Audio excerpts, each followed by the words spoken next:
Bom dia a todos. Nós vamos retomar o nosso trabalho do livro Gênesis de Moisés, a partir do capítulo 8. Vamos ler o versículo 1 ao 14. E lembrou-se Deus de Moisés e de todo animal, de toda besta, que foi entrar na arca.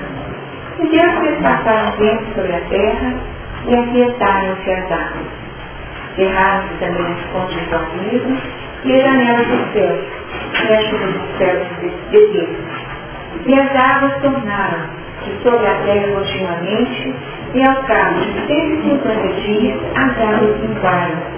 E a arca repousou no 7º mês, no dia 17 do mês, sobre os montes de Ararat. E foram as águas minguando até o 10º mês.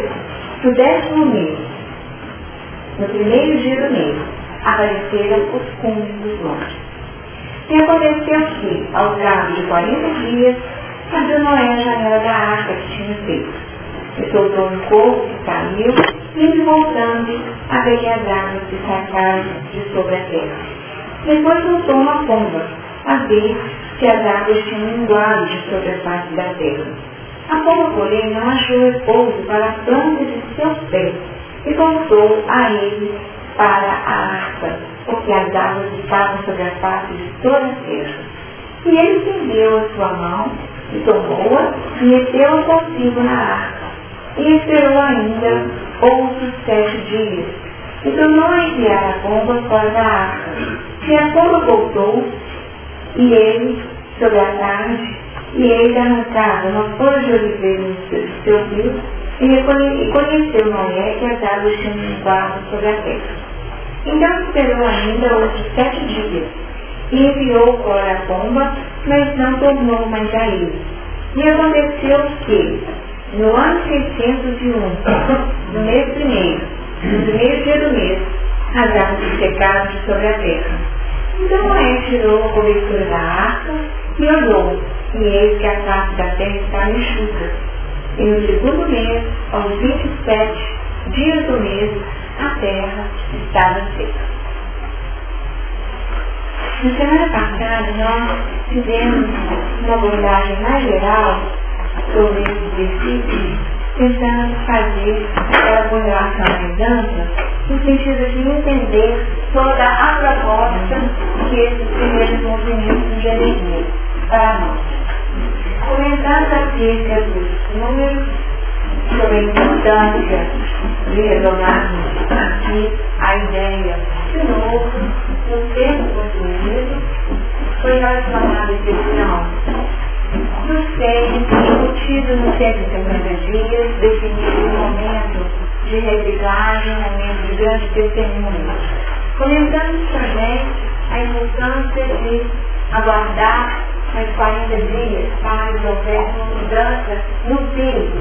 Esses 40 dias que já fala de movimento do processo de evolução, onde nós teríamos um plano descendente e um plano ascendente. Ou então, nós poderíamos identificar nesse quarto, dentro da linha literária, um ponto que já ultrapassou a primeira metade, definindo que as chances de uma construção nova estariam mais solicitadas dentro de um planejamento estrutural, uma vez que a força atrativa dos pontos de base dentro da nossa raiz pessoal, dentro do automatismo do ser, isso suspenderia, uma vez que no quarto nós já estaríamos a um passo para o movimento de transformação que culminaria no 7. O 7 também foi identificado, fazendo aguardá-lo mais 7 dias, a partir do versículo 10, e esperou ainda outros 7 dias. Tendo em vista que todas essas contagens, todos esses números, não são números absolutos, mas propõem sim uma dinâmica que pode ser descrita como uma quantidade, um tempo definido pela demanda pessoal de cada qual. Mais uma vez, nós precisamos retomar a importância do processo de construção pessoal, que é aquele que nós antevemos a partir do estudo que temos feito. Houve um primeiro momento, que era um momento de preparo, um momento de construção dessa arca. Essa construção, feita pelo próprio indivíduo, a partir de uma orientação precisa, com dimensões exatas, sugeriu para nós a construção do nosso campo íntimo, não apenas um terreno, mas um campo íntimo, esse campo que é mais abrangente. E, portanto, a condição mental do ser, esse campo íntimo, sugere para nós os andares. Esses andares, primeiro, segundo e terceiro, né? Esses andares que foram trabalhados. Aqui nós resgatamos toda uma condição que precisa ser identificada. E nós observamos a leitura, que a princípio, quando as águas começaram a se minguar, o que foi acontecendo? Nós comentamos e fomos até o versículo 5, né? Apareceram os cumes dos montes. Os cumes dos montes. Os cumes dos montes que teriam uma relação com os andares primeiros da arca, definindo um plano de sintonia entre aquilo que são construções do nosso passado, definindo raízes também, como aquela percepção que pode ser utilizada como modelo quando nós lançamos mão de uma árvore como sendo aquele componente que retrata toda a nossa estrutura. Se nas raízes nós temos o nosso órgão, nós temos o tronco, toda a possibilidade de trânsito dos recursos que circulam da terra para o céu, como também os elementos que chegam do céu para a terra. Então, nesse movimento, nós teríamos a vida operacional, um campo consciente.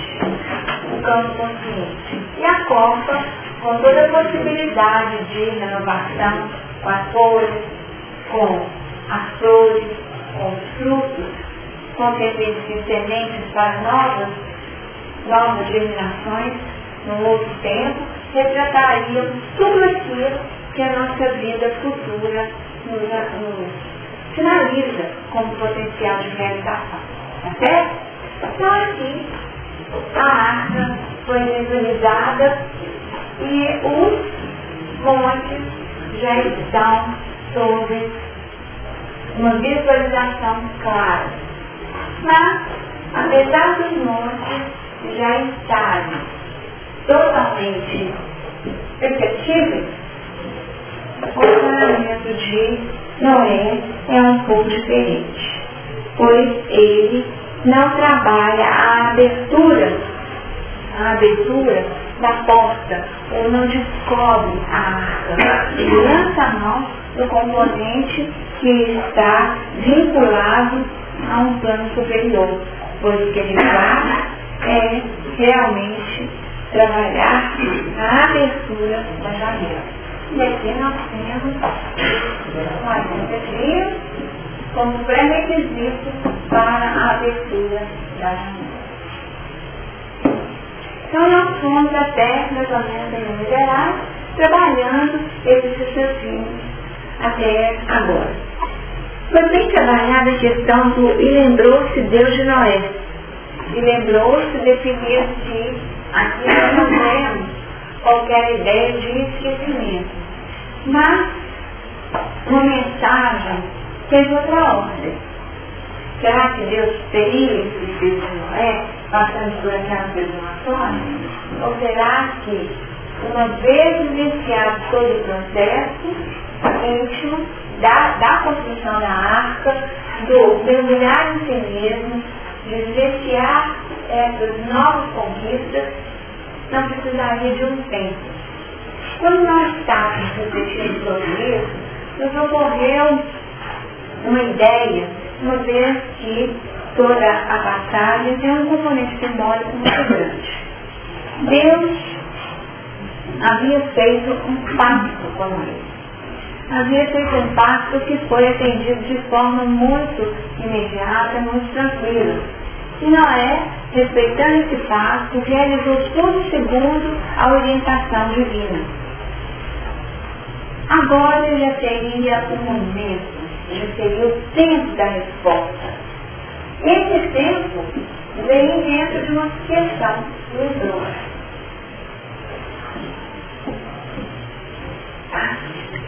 Nós falamos que o nosso processo de aprendizagem passa muito por um recordar, não é isso? Nós estamos recordando muito daquilo que nós já sabemos, obedecemos na nossa intimidade. Tá certo? O lembrar fala de um conhecimento prévio, fala de algo que já fazia parte do nosso âmbito habitual. O lembrar-se de algo é retomar algo conhecido.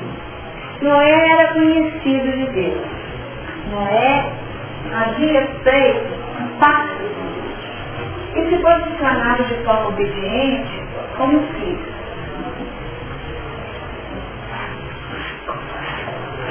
Quando nós buscamos relacionar com as nossas vivências da atualidade, naturalmente surge para nós aqui a ideia de Deus Pai. Deus Pai como modelo de uma reverência para os pais que nós deveríamos ser. A ideia de que Noé passou por tribulações, a arca foi jogada daqui para lá, a arca ela sofreu embates. Dentro da arca, possivelmente, Noé foi tomado de muitas angústias pessoais, angústias por imaginar o que estaria acontecendo com a humanidade fora dali, uma vez que ele estava fechado em si mesmo. No entanto, em nenhum momento, esse momento das grandes tribulações, nós observamos um posicionamento ostensivo. Aqui nós temos que colocar uma manifestação ostensiva da presença de Deus na vida de Noé. Isso não é comentado. E aí nós perguntamos, será que Deus teria entregado Noé e deixado para lá? Nós acreditamos que não, né? Ele não estava deixado para lá. Mas algumas experiências, elas eram particulares de Noé. E aqui surge a questão de não estar ostensivamente manifesto.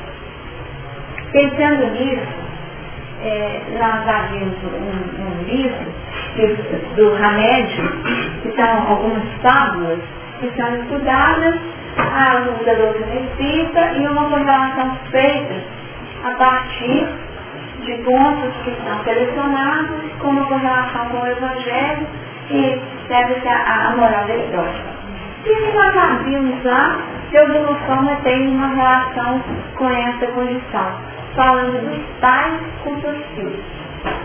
E a história começa falando de como é habitual os pais falarem sobre os filhos como sendo aquela condição maravilhosa.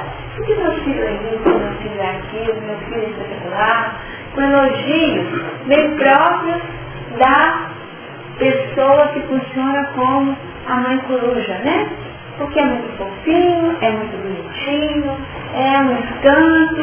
Então, a mãe coruja, e aqui, olha como a turma é fofinha, como é engraçadinho, meu Deus.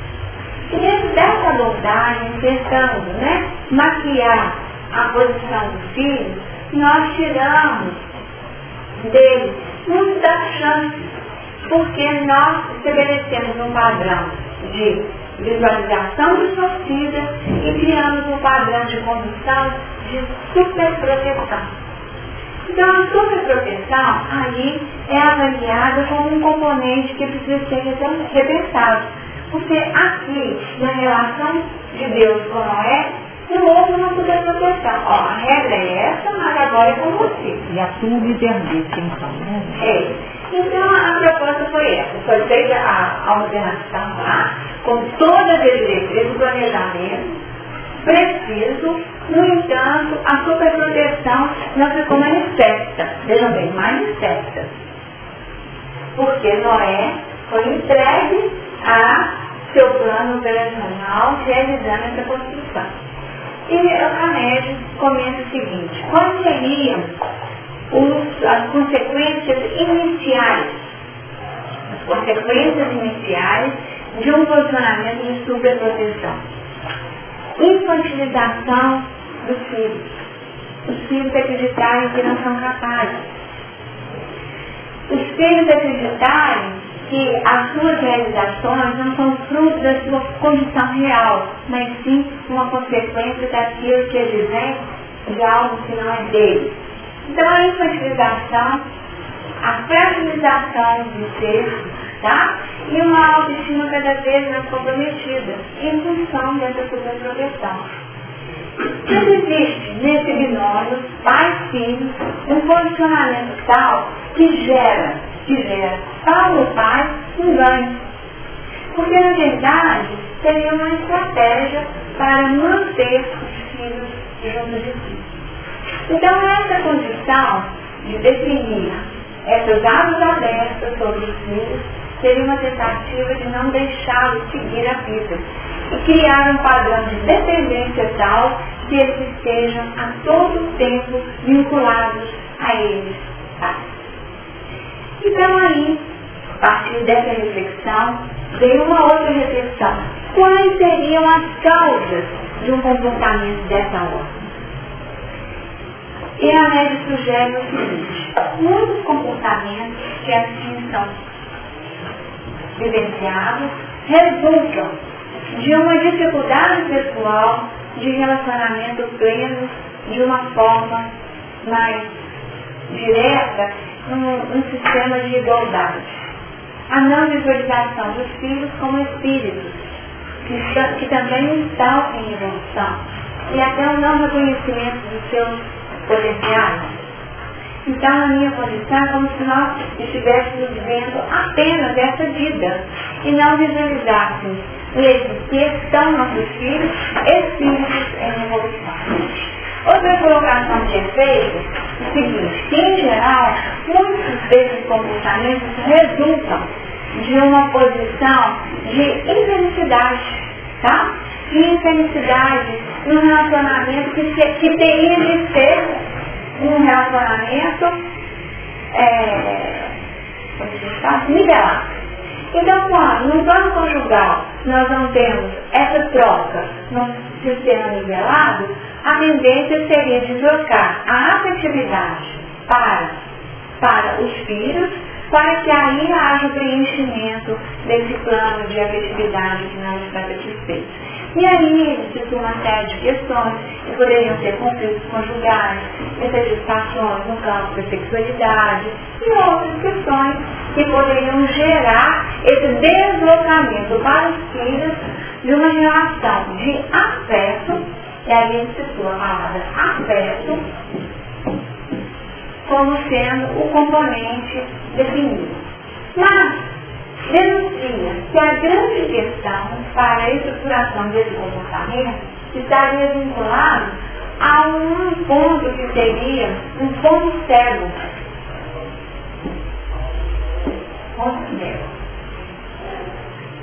E é interessante que uma página que fala desses pontos que seriam palavras-chave.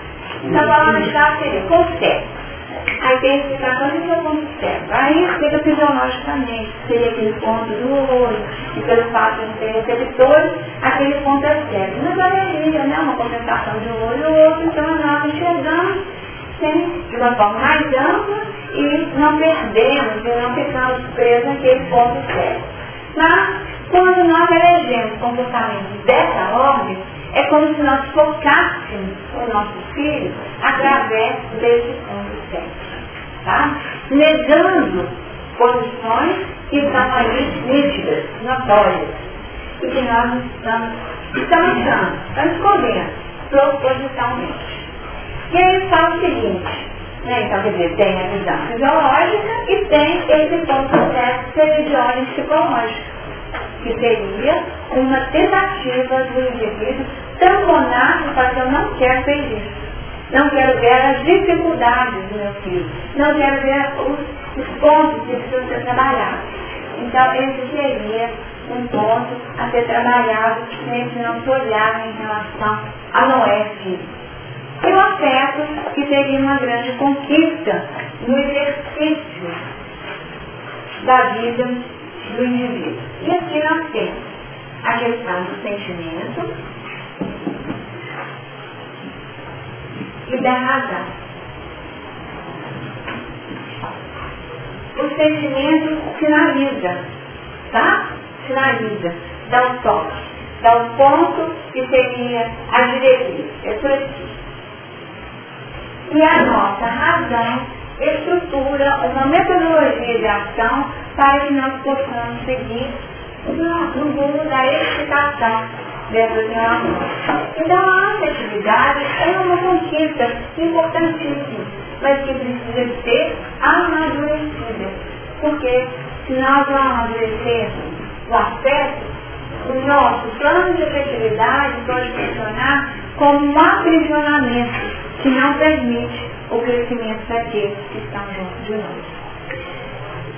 O lembrou-se define para nós, a partir dessa reflexão,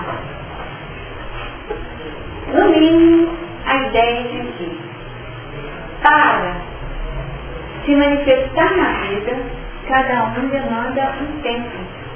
Tá certo? E o tempo? Cabe à ordem divina minimizar as dificuldades. Minimizar como? Aquietaram-se as águas a partir da ação do vento, não foi isso? Cerraram-se as fontes do abismo e também as janelas do céu.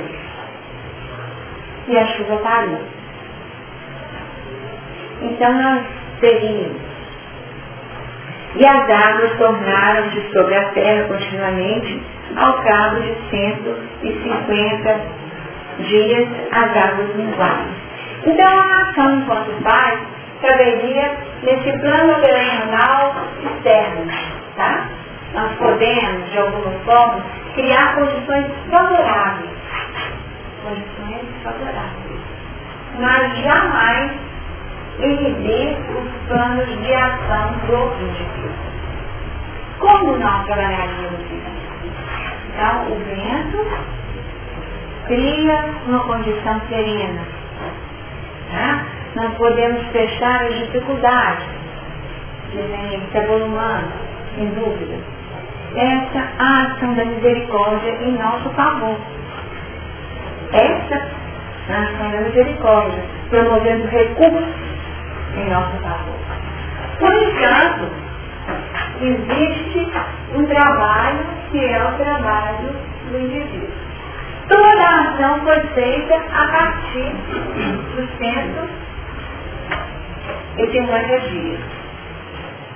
Diante dessa situação estável, com os montes já identificados, inicia-se o processo intenso de trabalho.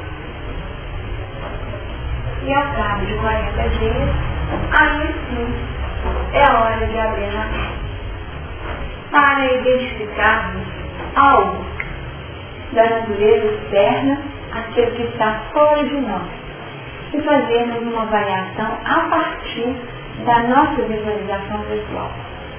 Mas, buscando raiz? Não. Ainda buscando instrumentos que vêm do alto, como sinalizadores do alto. Tá?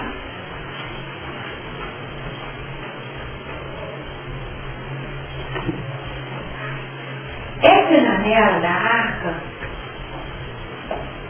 que nós relacionamos com o piso, fala do plano da oração, né? E nós sabemos que é através da oração, do orar, que nós nos projetamos para identificarmos outras colocações. Mas, quando nós estamos nessa condição, surgem outros elementos que precisam ser refletidos. Quais seriam esses elementos? Houve um reconhecimento pleno nesse processo de autoconhecimento. Noé estava ali mergulhado em si mesmo. Quais seriam sido as conclusões pessoais desse elemento para seguir a sua rota evolutiva? O que ele teria identificado como componente fundamental? Você tem alguma ideia?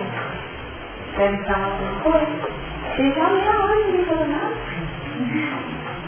Coisa rara?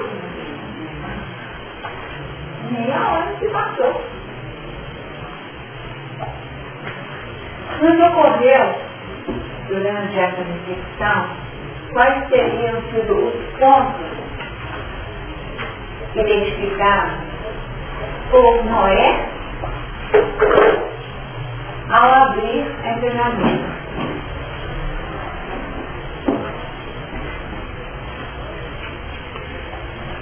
Será que, uma vez vivido toda essa experiência de janela aberta, será que ele teria reconhecido a grandeza do Pai? Reafirmado a grandeza do Pai? Será que teria reconhecido a fidelidade do Pai em relação à sua vida, uma vez que ele sobreviveu? Será que foi uma boa medida ter acolhido o pacto proposto por Deus?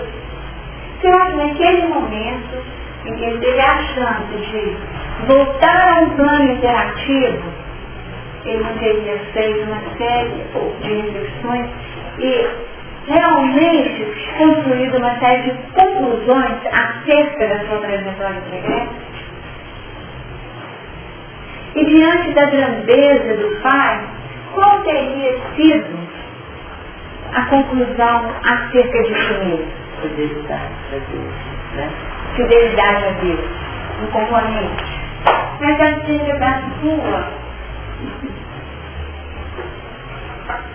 acerca da sua condição, pequenez?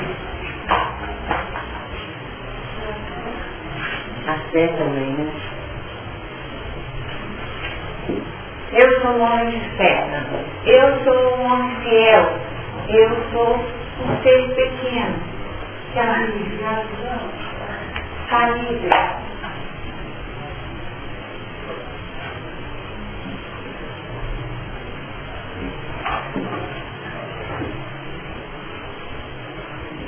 Confiança.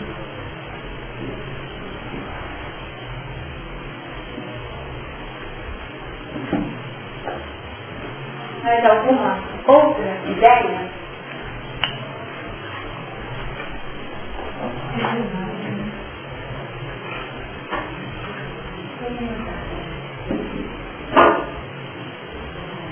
E o que é a humildade, né?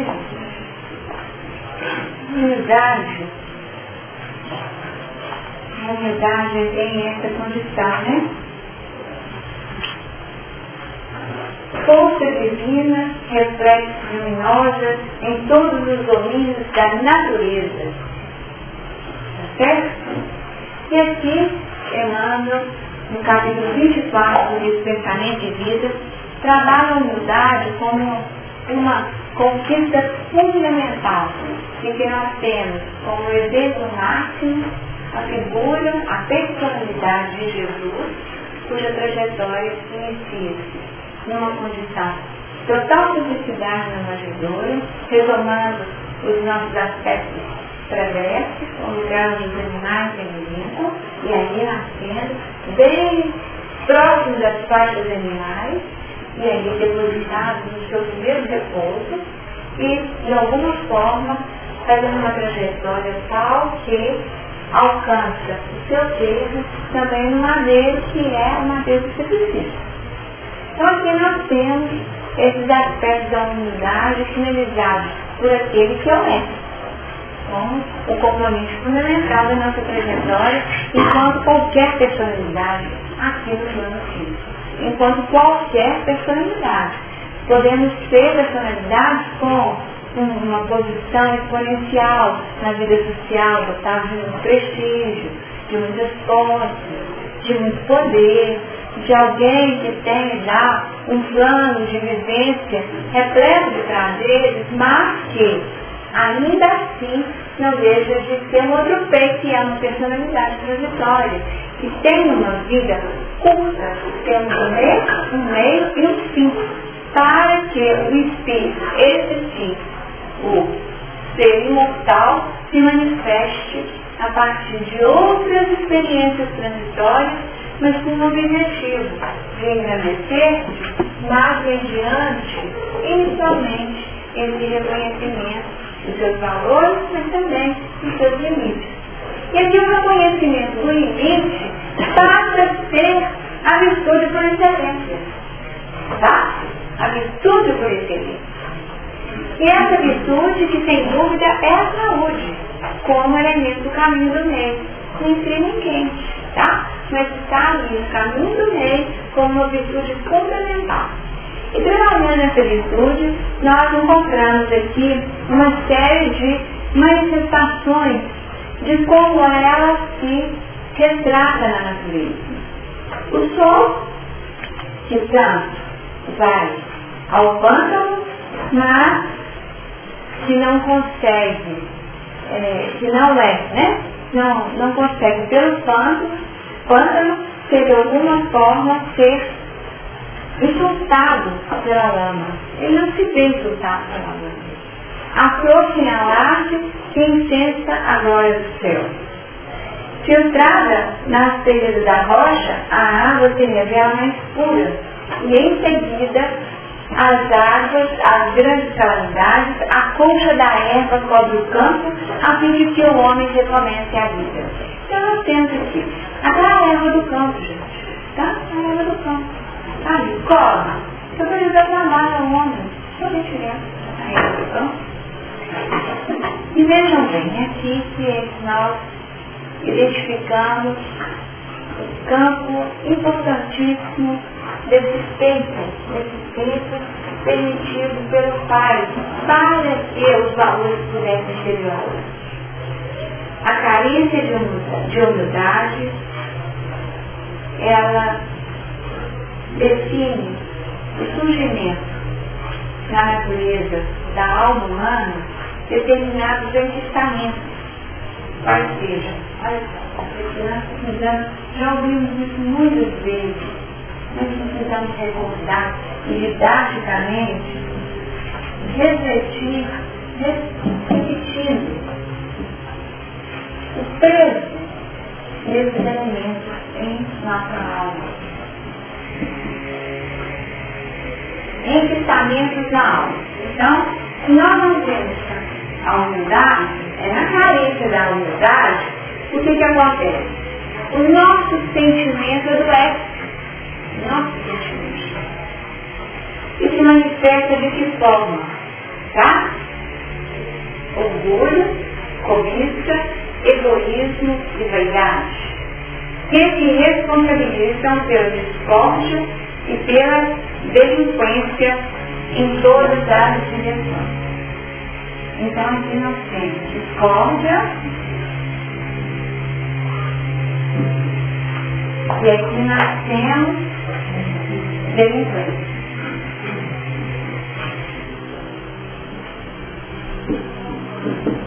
Essa delinquência e a discórdia.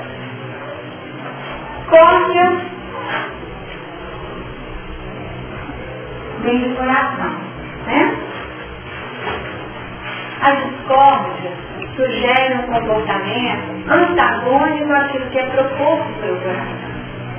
No amor, as nossas relações são por união, por crescimento, por movimentos de paz, de harmonia, de alegria, tudo que trabalha uma construção favorável.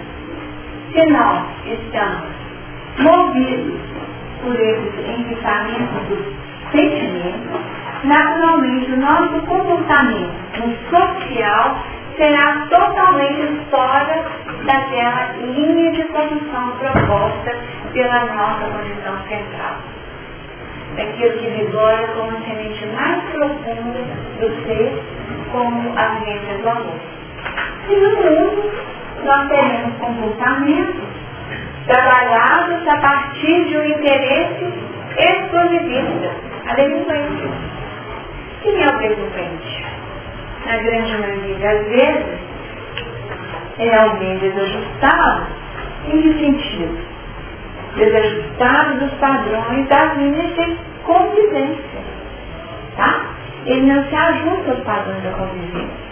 Não respeita, não trabalha dentro do interesse coletivo. Ele está focado em si mesmo. Ele está voltado para o trabalho exclusivo do seu interesse. Ou é do jeito que eu quero, ou não é. Isso abre espaço para delinquência. Eu quero, não importa como. Se eu quero, eu me dou o direito de ir lá e tomar para mim. Eu vou estar segundo aquilo que é confortável para mim. Não seriam padrões de egoísmo? Tá? E aqui nós estamos falando de egoísmo, nós não estamos falando de autoestima, nós não estamos falando de amor a si mesmo, nós não estamos falando desses aspectos positivos. Nós estamos falando de comportamentos centrados de tal forma em si mesmo que geram prejuízos enormes à sociedade, criando esse plano de delinquência. Tá bom? Então aqui nós teríamos um componente gerador de um painel de vida distinto. Seguindo o trabalho da humildade, Emmanuel ainda registra. E olha só como que ele registra. Como reflexo da humildade, porque a humildade ela é atributo de Deus no reino do eu. Atributo de Deus no reino do eu. Reino do eu. Tá certo? Atributo de Deus no reino do eu pequeno. Não é do eu superior, não. Mas é um atributo daquilo que nós temos de mais superior em nós, quando a janela está aberta, acessando o que existe de mais sublime, mas refletimos para nós mesmos aquilo que poderia ser repensado a partir dessa visualização que o atributo divino em nós tem. E apropriando-se. Então vejam bem. Sem essa relação, como que um indivíduo se sente? É do eu minúsculo, tá? Do eu minúsculo. Esse eu pequeno. Não o eu maior que é o eu superior. Tá? Eu minúsculo. Para que nós não tenhamos a ideia do eu superior. Porque o eu superior é a nossa essência divina. É a centelha divina. Aquilo que nós temos de mais sublime. Que é a nossa luz interna que necessita ser manifesta. Alguma questão. Então, sem esse reflexo dessa humildade, o que acontece? A criatura sente-se proprietária exclusiva dos bens que a acessam, despreocupada da sua condição real de espírito em trânsito nos carreiros evolutivos. Então, esse é eu, pronto e acabou. Tá? É eu, pronto e acabou. E não se situa como um elemento em trânsito, que nós estamos numa escola, tá? Nós que temos o hábito do estudo, né, que passamos por tantas escolas, o jardim, a escola, na época, a escola primária, o ginásio, né? Então, o ensino médio, né, nós tínhamos, né, essa nomenclatura. Hoje, né, nós temos a certeza de que todos aqueles movimentos foram movimentos transitórios. E nós tivemos dificuldade de sair de um piso para outro. Embora fosse finalizado para nós, o programa seria muito grande, sair do jardim para a escola de meninos maiores. Mas mesmo assim, aquela perda daquele ambiente, porque o jardim era nosso. né? Aquela escola, era a minha escola, bem próximo desse padrão egocêntrico, acreditando que tudo tem um sentido particularista. E quem vive dessa forma, converte a própria alma em cidadela de ilusão, dentro da qual se recusa o contato com as realidades fundamentais da vida. Porque, na verdade, os pais protetores, gente, eles vivem essa realidade. Porque eles sentem que eles são o centro e os filhos são propriedade. Né? Então, eles defendem essa propriedade a todo custo. Né? Tem essa visão da transitoriedade. Que às vezes nessa própria vida os papéis mudam, né? E às vezes mudam mais rápido que a gente imagina. O pai vira filho, né? O pai vira filho, a mãe vira filha, e as situações invertem nessa própria vida. Né? Então, sem essa visão da transitoriedade dos papéis, nós podemos realmente perder a chance de conquistas amplas para os filhos. Sobre o fascínio de semelhante negação, e aqui qual é o mecanismo de defesa? Qual? Negação do real. A negação é fruto do mecanismo de defesa da razão, tá certo? A razão que trabalha a negação. Nós, pela razão, nós podemos racionalizar os fatos, mas também podemos negar os fatos e falar que não é assim. Tá? Semelhante negação ergue as horrores de revolta contra todos os que inclinem o espírito ao aproveitamento das horas, já que, se no clima da humildade não se desvencilha do drama das sombras a que ainda se vincula no plano da animalidade que todos deixamos para trás após a auréola da razão. Certo? Então nós não queremos trabalhar o aproveitamento das horas. Nós aproveitamos o aproveitamento das horas de que forma? Tem trabalho, não é? Trabalho interno, um trabalho externo.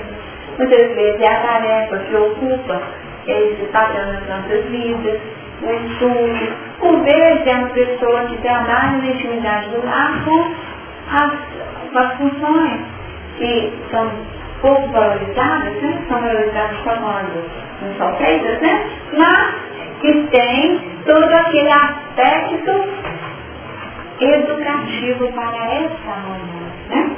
E ainda mais, possuída pelo espírito da posse exclusivista, a alma pode facilmente consequência, né? Então, negação e posse exclusivista. É meu, pronto e acabou, né? É meu, pronto e acabou. Diante dessa posse exclusivista, aí surgem outros elementos. Aqui é o sentimento do espírito, o sentimento do espírito, e aí nós racionalizamos, não é assim, ou ao contrário, é meu, é assim mesmo, e desse jeito que eu quero que seja, e aí surgem outros pontos de defeito, que seriam,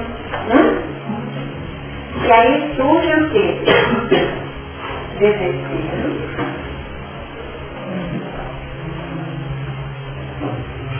ciúme,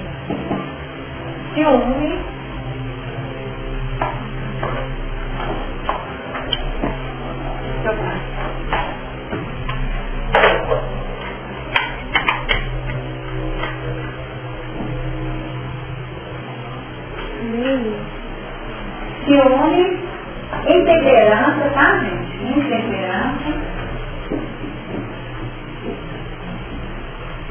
E o último elemento que seria a atenção física.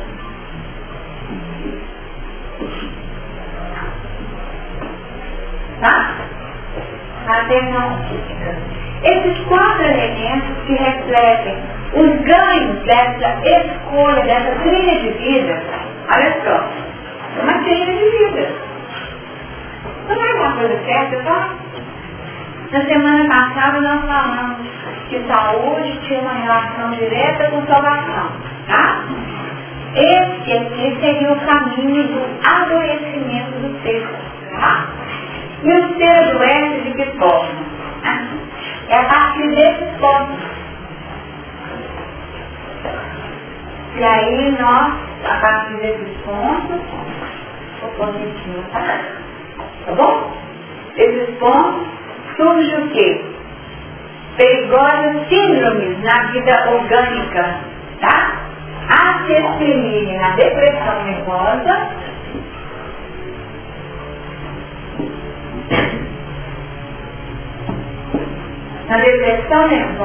e no desequilíbrio emotivo,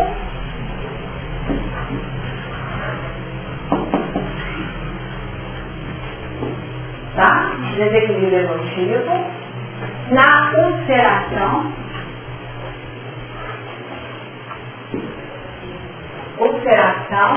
e na disfunção celular.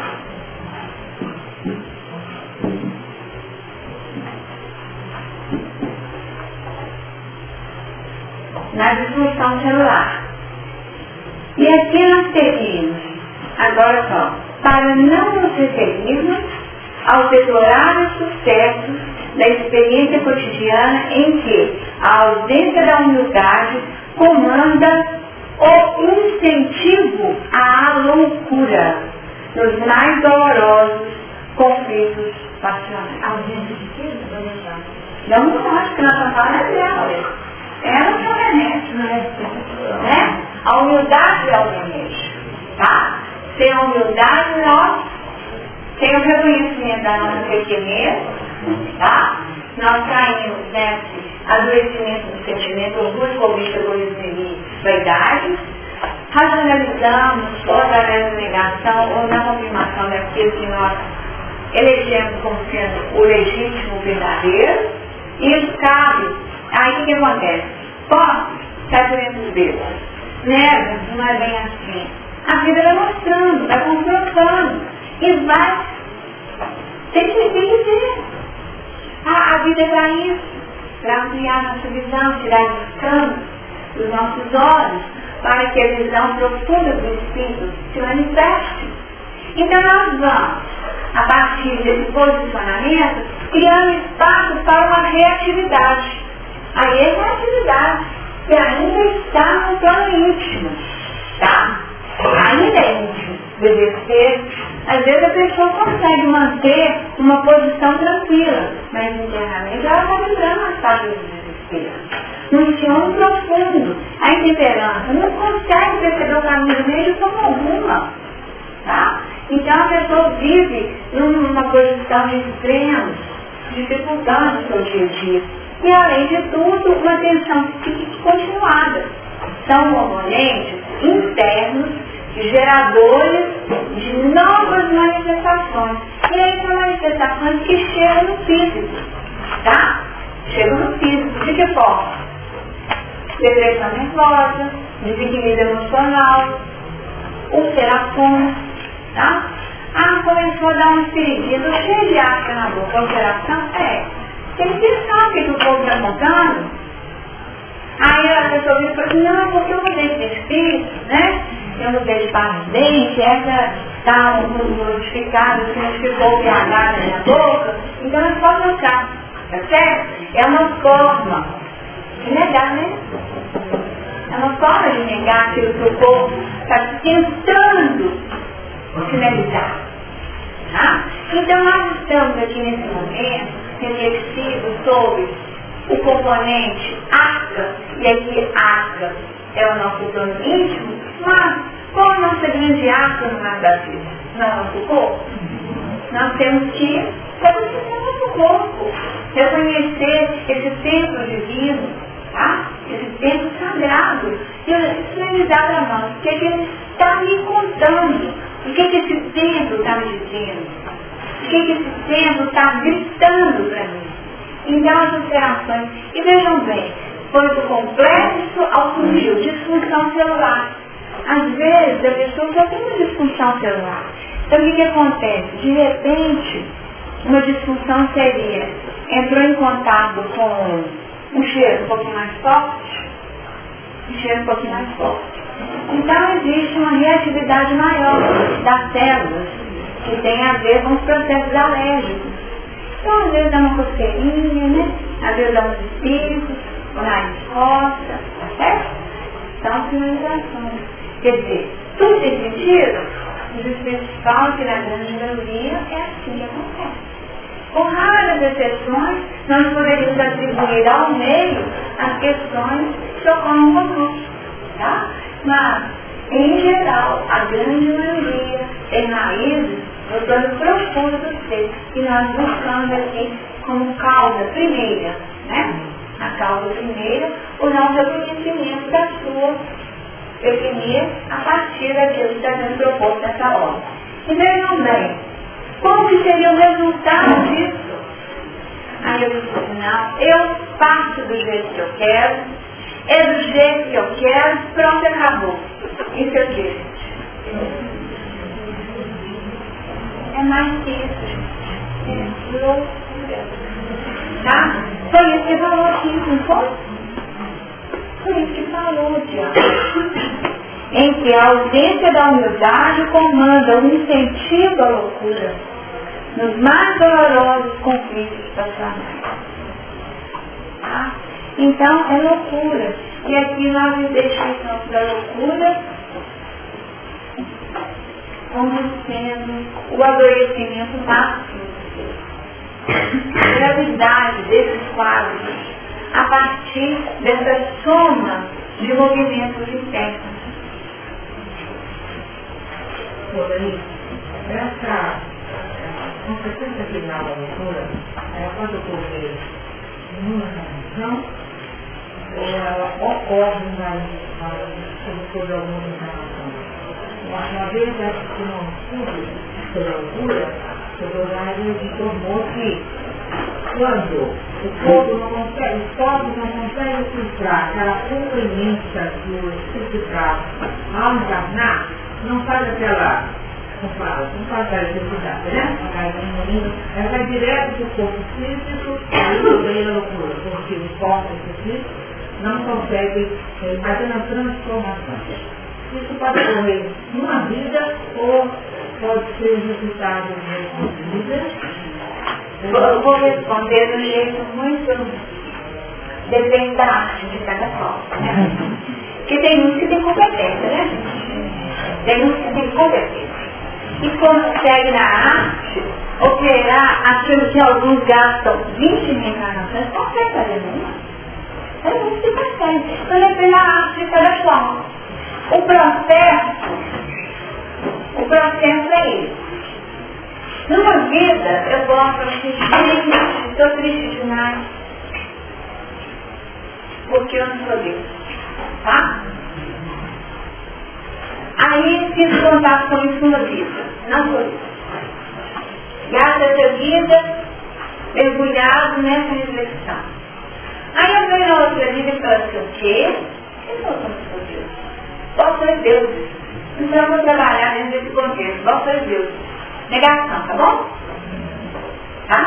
Porque já ativou e venceu a etapa do orgulho, cobiça, egoísmo e vaidade. Não, mas não aconteceu. Trabalhou ali na vaidade, centralizou em si mesmo e trabalhou na negação de tudo aquilo que pudesse ser componente libertador. E a sua vida que foi isso. Só naquilo. Tá? Aí o que acontece? A vida me mostrando que não é bem assim. Tá? Eu acho que sou Deus, aí eu entro no meu ambiente de trabalho e o porteiro está atravessado, olha para mim e fica as costas. Gente, mas o que é isso? Quem inventa isso, né? Porteiro me cumprimentar? Então eu estou desafiado naquilo que seria minha postura de o dono do pedaço, né? Então aí pode ativar em uma atenção psíquica ou uma intemperança, porque o que eu vou fazer com você? Vai embora, né? Vai embora. Desacato, falta de respeito, educação, só uma compromisso ali de comportamento que eu justifique o meu ato. E um abraço.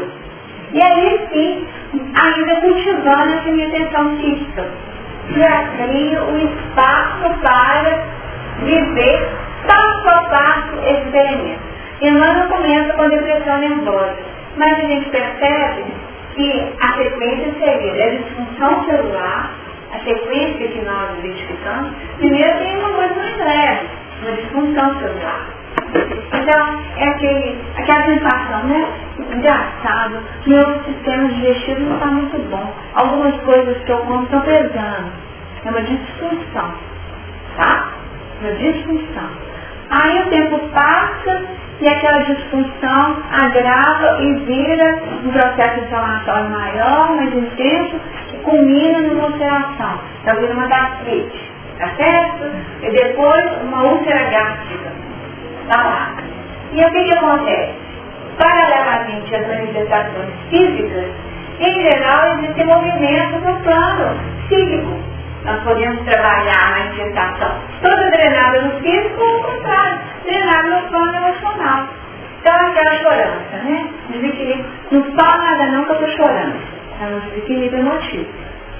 E que pode gradativamente, porque tristeza é uma questão da vida, né, gente? Que nós estamos falando da tristeza, como emoção, que nós sentimos, que realmente precisa ser vivida. Nós estamos falando do adoecimento dessas emoções.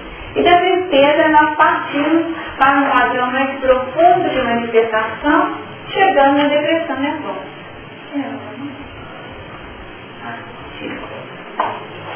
Eu fico pensando no fato do FSB, a primeira manifestação que Deus foi desunidade.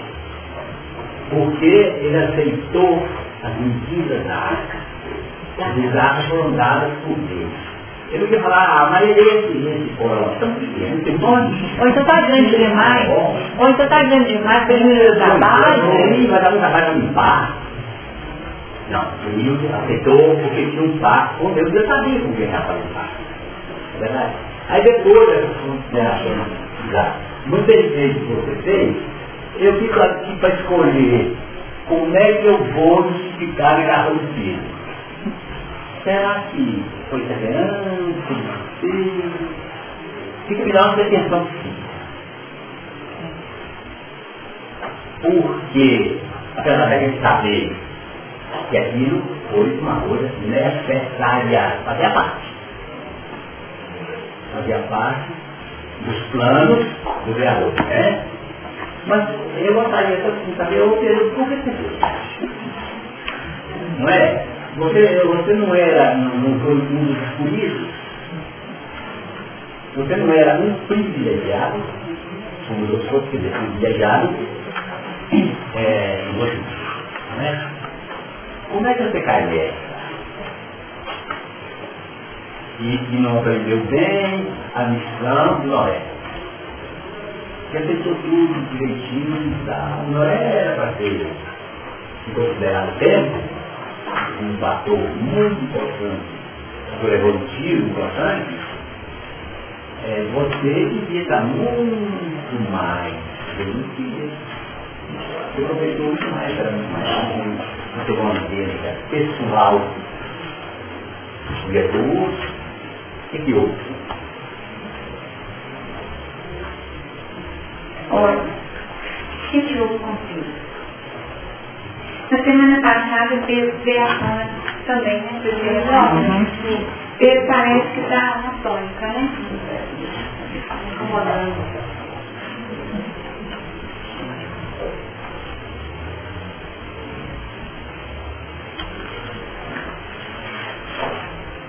Eu acho que a resposta para Pedro está na pergunta de Jesus. Vamos aqui para nós.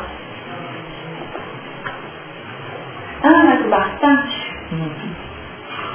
Perguntou-lhe terceira vez, Simão, filho de Jonas, ama-o?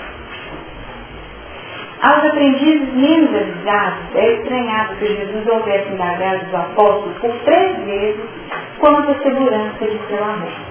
O próprio Simão, ouvindo a interrogação repetida, entristeceu-se, supondo que o mestre suspeitasse de seus sentimentos mais íntimos. E o trabalho é com sentimentos, né? Sentimentos mais íntimos.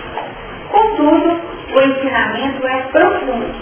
Naquele instante, confiava em Jesus o ministério da cooperação dos serviços sedentores. Pescador de Cafarnaum ia contribuir na elevação de seus tutelados do mundo. Ia apostolar, alcançando valores novos para a vida eterna. Muito significativo, portanto, a pergunta do Senhor nesse particular. Jesus não pede informação ao discípulo com respeito aos raciocínios que lhe eram peculiares. Não deseja inteirar dos conhecimentos do colaborador relativamente a ele. Não reclama um compromisso formal. Pretende saber apenas se Pedro o ama, deixando perceber que, com o amor, as demais dificuldades se resolvem. Se o discípulo possui suficiente provisão dessa essência divina, a tarefa mais dura converte-se em apostolado de bênçãos promissores. É imperioso desse modo reconhecer que as suas conquistas intelectuais valem muito, que suas indagações são louváveis, mas em verdade somente será efetivo e eficiente cooperador do Cristo se tiver amor. Quando foi perguntado para ele, conhece Jesus? Quem que negou então? Foi a razão. A razão negou.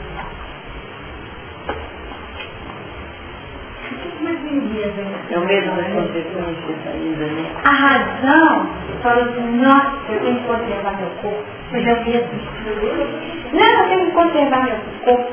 A razão fala. Ela lança a mão nos mecanismos de defesa. Tá certo? A razão faz isso. Aí você fala assim, não, mas se eu for, eu vou perder isso, aquilo, aquilo, outro. Como o Fernando trouxe isso muito bem, era necessário que o testemunho permanecesse para nós. E vejam bem, por 3 vezes ele avisou da água. E por quantas vezes ele negou? 3. Na mesma medida. Pela mesma medida. Então, quando nós observamos aqui o comentário de Emmanuel sobre o que é essencial, que em verdade somente será efetivo e eficiente o cooperador se tiveres amor. Então, o nosso problema, gente, não está na razão, não. Problema essencial está no sentimento que nós nutrimos, como a solução está no sentimento. Tá? O pensamento pode distorcer, porque o pensamento é que vai dar a diretriz a partir do tom dado pelo sentimento. A razão deu, no caso de Pedro, uma diretriz que foi terrível para ele. Não foi? Ele depois disso, como que ele ficou? Como que ele ficou depois disso? Arrasou, né? Ficou arrasado. Ele ficou arrasado, porque ele lembrou de tudo, ele entendeu. Falei assim, mas como que eu pude negar eu que convivi com ele? Eu que conhecia ele. Estava isso em todos os momentos. Então, essa é uma condição própria, né? Então, nós poderíamos, né? É uma tentativa de entender o que a mensagem traz para nós. É que muitas vezes os planos de racionalização abrem espaço a desafios muito grandes para o homem, como escolhas equivocadas. E o preço que ele pagou foi muito alto. Exatamente. É o amor. Então aí, nesse que ele falou de amor, ele falou na confiança de Noé. E o Pedro, apesar de que ele tinha um amor muito grande, mas essa confiança ainda, assim, coisa, como é que fala? Está acima de tudo, ele ainda não tinha aquela confiança total, tinha medo, né? Então, deixa eu te fazer uma pergunta que agora não ficou aqui. Você pode confiar, você pode ser fiel por exemplo, eu tenho uma confiança danada em você, eu confio, eu sei que o que você está falando é o certo. O amor, então, aí está acima de tudo. Acima de tudo, né? Não quer dizer que eu confio, que eu vou respeitar, Mas se eu não tiver o amor, acima de tudo, está faltando ainda. Aí a gente teria que estudar Coríntios também. Aí nós temos que estudar Coríntios, né? Para trabalhar. Mas se não tiver amor, então não é aí, é porque eu estou comparando com o que o Fernando falou, né? Que Pedro conviveu com Jesus e o Noé aí, ele teve a maior confiança, fidelidade. Mas Noé vai ter o momento dele, gente. Noé também vai ter o momento dele. Ele vai ter o momento dele. E eu acho que eu queria te falar, o amor então está acima de tudo, né? Mas aí eu vou falar o que eu acho. Aí é o meu achar, que é o achar de cada qual, né? Nós não estamos prontos. Nós não estamos prontos. Aqui nós temos um roteiro explicativo. Né? Um roteiro explicativo. Olha, gente. Tá? É assim. Nós falamos da lembrança, né? Do lembrar como um componente que é o recordar que nós estudamos, né? Cativa, letrada no plano espiritual, não é?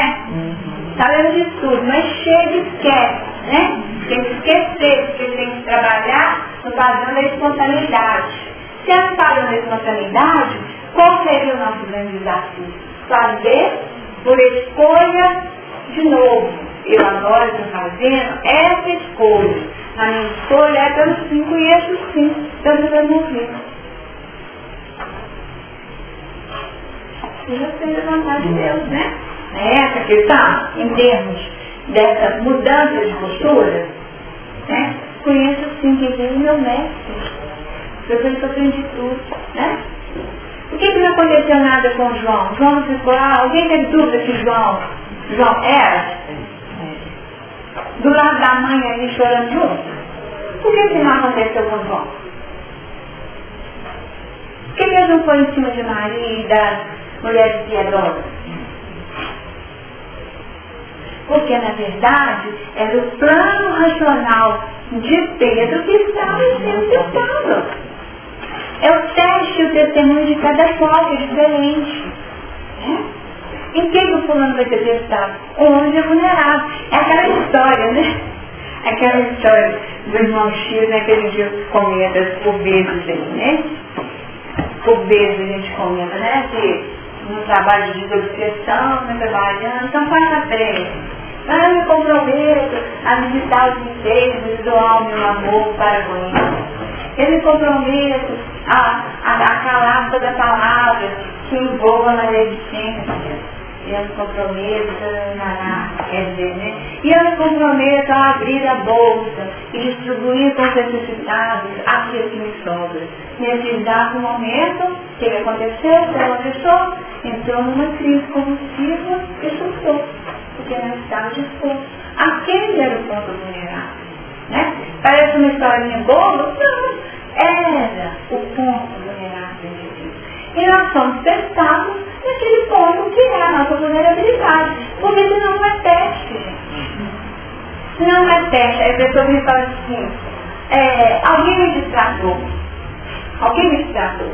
Se a gente voltar, não me distratou nada. Porque isso não toca a mim, né? Não toca a mim. Eu preciso de socorro. Você me tratou? Então vamos fazer o retorno. Distratou. Fiquei tenso. Psiquicamente. Senti uma raiva danada. Tá. Aí eu falo assim, como que eu vou fazer o caminho de volta para poder decodificar e chegar? Tá? Porque aquilo que nos toca profundamente tem a ver com aquilo que... Como é que esse ato de alguém que é um rapaz no serviço, depois do dia a dia, né? No serviço, o rapaz chamou o colega de burro. Né? Foi lá, gente, foi na praça 7, comprou na água, foi lá e matou o colega. Né? Então, por que nós estamos falando isso?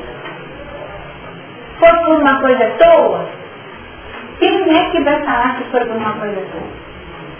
Nós já vamos falar. A colocação da reportagem era essa, da falta de tolerância, ou da falta de intolerância. Foi até uma reportagem sinalizando o tanto que nós temos que nos educar. No entanto, para aquele indivíduo, o que será que significava aquele burro? Nós não sabemos.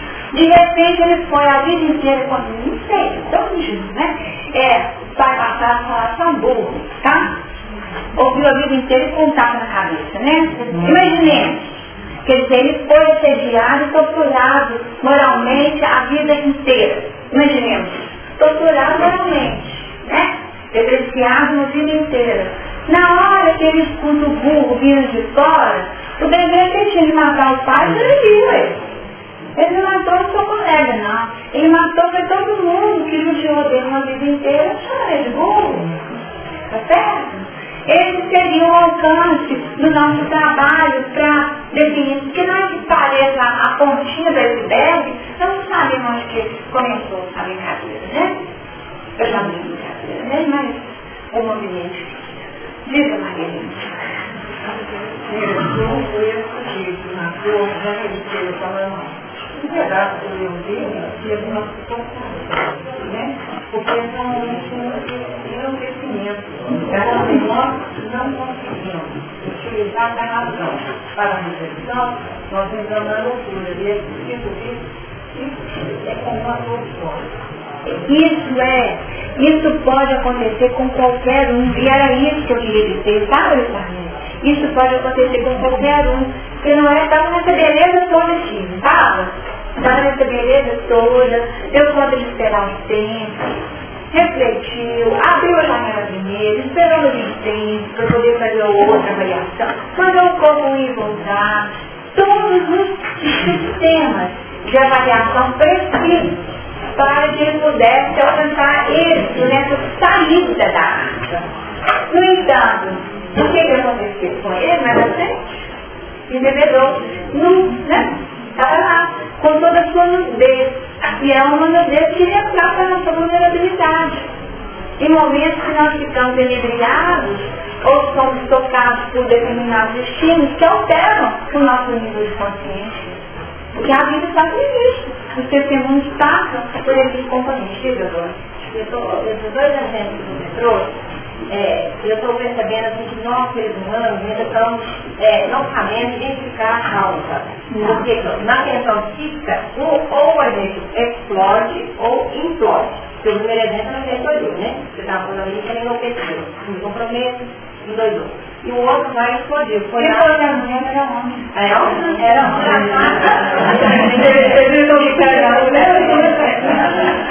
A história de irmão Chico era homem. Aí, assim, exatamente para não ir lá atrás e identificar, ou ele estava se entregando, que era o bom ou ele não ia guardar. Exatamente. Nós estamos aqui para isso, né? O sentido do nosso estudo, o sentido do nosso trabalho aqui, nessa reflexão de toda manhã, é esse. É o conhecer de si mesmo, tá? Porque nós seremos responsáveis pelas nossas construções, pelos nossos trabalhos. E o que nos faz vir aqui é regimentar elementos, recursos teóricos que corroborem, que criem esse piso que nós ainda não temos. Por quê, gente?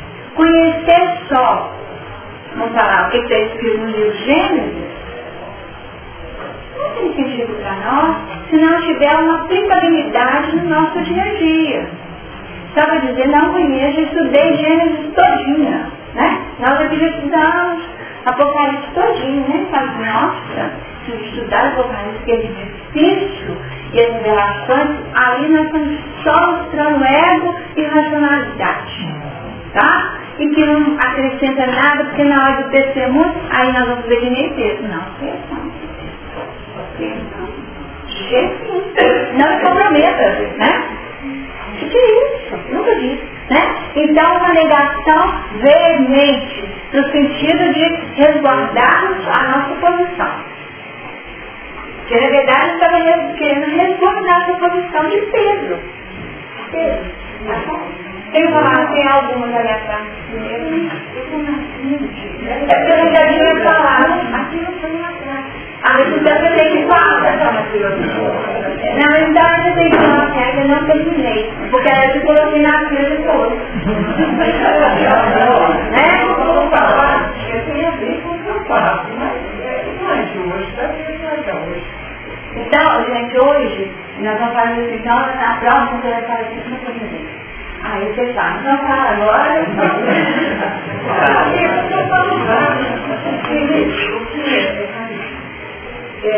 Você já não é, quando ele recebe, né, a decisão que deu. Então nós vamos pegar assim, o ato anterior é o obediência, é o cumprimento de todos os passos. Tá? Mas, pegando o ponto zero, aí vem a outra parte, que é o sentimento. Como é o sentimento do homem? Não é quando se volta o espelho de si mesmo, aí vem o baralho do Deus, interno dos nossos. Vem o eu que vem o sentimento ativo, vem o sentimento e aí vem ou ativa ou nega a ação. Sem dúvida. E é aí que sem dúvida, né? Nós vamos realmente fazer escolhas. E a palavra é essa, a todo instante nós somos convocados a fazer escolhas. Então ela que define esse rumo a partir do uso do nosso livre-arbítrio, que é uma conquista. Que é uma conquista que nos foi dada de presente. Olha só. Conquista da paz nominal, mas que é presente divino. Tá? Porque senão seríamos autônomos. Né? Então eu vou escolher. Eu vou fazer de conta que não é comigo. Né? Posso fazer de conta que não é comigo. E viver uma vida por opção, uma ligação. Né? Pois não.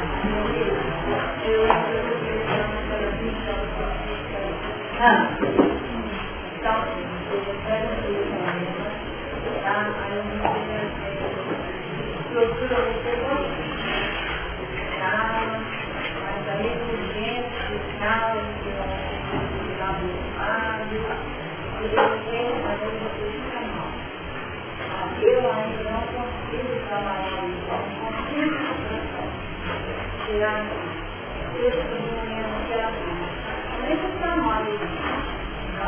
Olha, você só ouviu a pergunta dela? Todo mundo ouviu, né? Não. Então ela está falando o seguinte, que recebe um telefonema, tipo de estrutura, gera uma tensão psíquica, que é trabalhada na intimidade, tem um revide imediato. Então ela sustenta a tensão psíquica, mas de uma forma que compromete a sua estabilidade, porque fica remoendo. E ela está falando assim, como que ela faz para poder se libertar disso? Muitas colocações na praia, só os cachorros. Né? Só que nós estamos num processo educacional, né? Nós estamos num processo educacional que essa época já ficou para trás. Né? Já ficou para trás para nós aqui que estamos no esforço educacional. Porque se for voltar os cachorros, nós corremos o risco de atuarmos no nosso plano de animalidade e fazermos como um rapaz que vai lá na Praça 7, tá? Para poder nos liberarmos da nossa tensão psíquica, no sentido do direito de extravasarmos a nossa tensão da forma mais destrutiva possível. Já que nós sabemos que não podemos destruir o meio, então o desafio que ela nos trouxe é como não destruir a si mesmo. Não é isso? Tá bom? Então ficou remoendo. Ficou remoendo na intimidade e, portanto, nesse remoer, detonou um processo autodestrutivo em si mesmo. Tá? Essa dinâmica, ela precisa ser trabalhada. Então, de que forma? Por quê? Tá bom.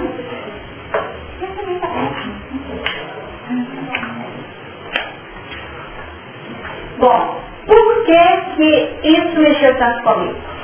Aí seria a primeira pergunta. Sair do outro e perceber o outro como um instrumento didático da vida em meu favor. Já que nós queremos libertação espiritual, né? Por que esse tipo de assombração está aparecendo para mim? Tá bom? Gostaram? Porque essa assombração está para quem aparece. Então, por que esse tipo de assombração está aparecendo para mim? Por que estão mexendo com esse ponto vulnerável em mim? Não, contra você, né, gente?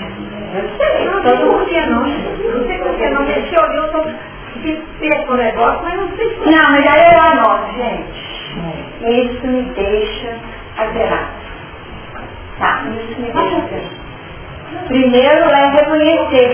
Porque se a gente tiver as respostas todas de casa, vamos fazer um processo, obviamente. Depois de fato, gente. Era todo mundo anjo aqui, evoluído, libertado, e não estava fazendo remoer dentro para poder você. É o orgulho, Tá? Então, aí não tem o papel. Isso mexe comigo. Me chamar de burro não sustenta. Aí o outro me falou assim, não, mas não sei bonito demais. Aí eu podia alterar também. Aí eu falei, gente, então não pode falar nada, não pode me elogiar, como não pode me xingar. Então eu começo a perceber, tá? Porque eu estou colocando coisas bem disso, por isso aqui para ficar didático. Né? Então, quer dizer, na verdade, eu não quero a opinião do outro. Tá? Eu não valido a opinião do outro. Como o outro me vê, eu quero me ver só do jeito que eu me vejo. Tá? Tá? Então aí vem a história. A coisa que a gente fala assim, hoje os meninos não gostam de ser considerados CDF, né? Não gostam. Não gostam de jeito nenhum. Se as notas são boas, não conta. Só tira 10 e não conta. Né? Só tira 10 e não conta. Por quê? Porque há uma discriminação. Tá certo? Então nós percebemos um movimento que vai alterando, então o elogio não é bem-vindo. Então aí teria que ser feito um trabalho. Porque lá na hora, quando eu fui trabalhar assim, eu vivi uma experiência que gerou uma animosidade, porque todos me excluíram porque falaram que eu era bonita, então eu não tinha amigas, não sei o que, não sei o que. Isso foi uma raiz. E isso mexe comigo. Porque o que toca, gente, é egoísmo. E não dá para fazer a medida a partir da medida do outro. O significado ele é pessoal. Então, primeiro reconhecer o que nesse conteúdo mexe comigo. Essa é uma coisa que mexe comigo profundamente. Quando eu estou numa sequência, mentira, ativo não sei o quê. Então, é aquela história. Cada um vai ver onde se mexe. Mas você não faz o quê? De repente, você vai com um programa, ele curou meu programa. Tá? E eu sei que meu programa está todo encaixadinho, sem espaço para nada. Então, quer dizer, por que eu faço um programa desse jeito? Para mim, expor a uma situação onde eu vou trabalhar a flexibilização. Lembra um exemplo, pessoal? Contei vocês? Contei vocês, assim, uma coisa que mexe comigo. Com cada um tem uma coisa que mexe. Porque você fala assim, para mim se o programa estava assim, aí chega pra ver, não vai dar mais tempo. O que eu vou tirar da história? O que eu vou tirar da história? Aí eu vou estar assim, o que aconteceu, mas eu estou lá, né? O que dá, o que é menos mal, né? Porque já foi uma agenda que era uma armadilha. Uma armadilha, porque nós criamos armadilhas para nós. Tá bom? Então não escutar, simplesmente escutando, tentando identificar aquilo que está por detrás em mim. Por que isso mexeu tanto comigo? Pode ser só que outra pessoa foi uma grossa mesmo. Não, mas que grossura, hein? E a gente já tem que viver nesse mundo. Pode ter sido só isso? Por que não? Pode. Mas o interessante é trabalhar o reconhecimento daquilo que mexe. Não, aquilo que mexe primeiro, que é o respeito. Nós reconhecemos o respeito para depois abordarmos as causas. Tá? E aí sim nós podemos decidir o seguinte. Por que eu não dou conta de fulano? Não dou conta de fulano porque fulano tem um tanto de coisa que eu gostaria de ter. Cobiça. Porque aí eu tenho que refletir. Então é cobiça, gente. Eu queria no lugar de fulano. Eu queria no lugar de fulano. E aí eu faço o trabalho, né? E por que eu acho que eu que mereço na fulano? Porque no fundo existe um egoísmo muito grande, um egocentrismo muito grande. Tá? trabalho